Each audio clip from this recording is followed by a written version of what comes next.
एक रात राकेश आए दिन की तरह नाइट वॉक को जाता है। अचानक से कुछ देर बाद बेमौसम बरसात होने लगती है। यूं तो राकेश छाता हमेशा पास रखता है, लेकिन वो उस दिन भूल जाता है। वो दौड़कर एक पेड़ की ओर बढ़ने लगता है, तब उसका पाँव कीचड़ में फिसलता है। वो गिर जाता है। उसका हाथ एक शीशे के दर्पण पर पड़ने से उसको चोट लगती है और खून निकलने लगता है। वो दर्पण को उठाकर देखता है तो वो पाता है उस दर्पण में उसे उसका कोई प्रतिबिंब नहीं दिखता है, बल्कि एक अज्ञात साया दिखता है। वो झटके से दर्पण फेंक देता है, घर की ओर चल पड़ता है। घर आकर वह अपनी लगी चोट को भरने की कोशिश करता है, परंतु वो चोट भरने का नाम ही नहीं ले रही थी।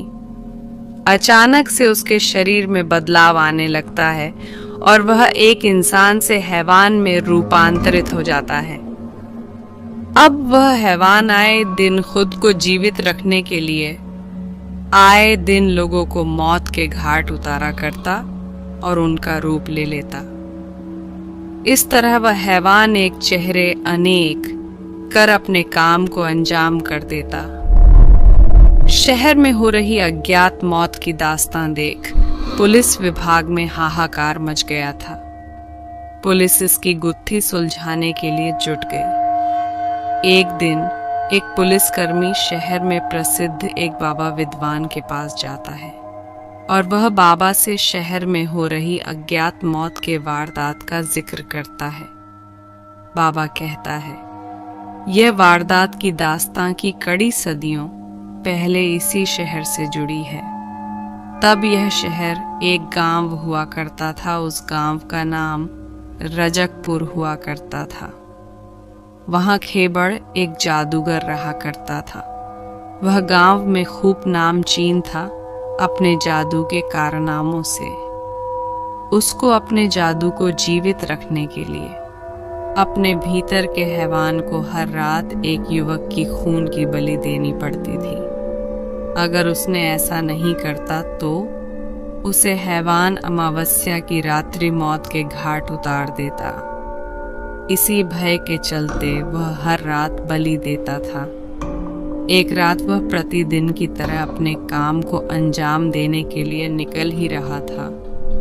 तब उस रात उसके साथी की भी आंख खुल जाती है। साथी देखता यह खेबड़ इतनी रात कहाँ जा रहा है, वह उसका पीछा करता है। वह देखता है जादूगर एक मासूम इंसान की बलि देता है और उसका खून पीने लगता है। वह भयभीत होकर वहां से भाग जाता है। अगले दिन गांव में मातम पसरी होती है। गांव के चंदू के बेटे की मौत की। सभी को लगता था है कोई जंगली जानवर ने शिकार में मारा हो। उस भीड़ में खेबाड़ का साथी कहता है, ये मौत नहीं हत्या है। इसे अंजाम हमारे गांव के जादूगर ने किया है। उसने रात की सब दास्तान लोगों के सामने रखता है। गांव वाले क्रोधित होकर खेबड़ को मौत के घाट उतारने लगते हैं। मौत से पहले वह हैवान को जीवित रखने के लिए उसे एक दर्पण में तिलस्मी ताकत से हिफाजत रख देता है।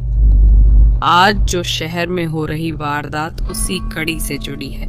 इसका एक ही इलाज है। कल अमावस्या की मध्य रात्रि को आप शहर के तालाब के पास उस हैवान के गर्दन पर वार करके उसे वहीं जला दो और शहर के बगीचे में बरगद के पेड़ के पास पड़े उस दर्पण को तोड़कर उस दर्पण के महीन चूर्ण को हैवान के शव के राख में मिलाकर भस्म कर दो। पुलिस ने भी वही किया जैसे बाबा ने कहा, और इस तरह कहानी हैवान एक चेहरे अनेक की दास्तां खत्म होती है।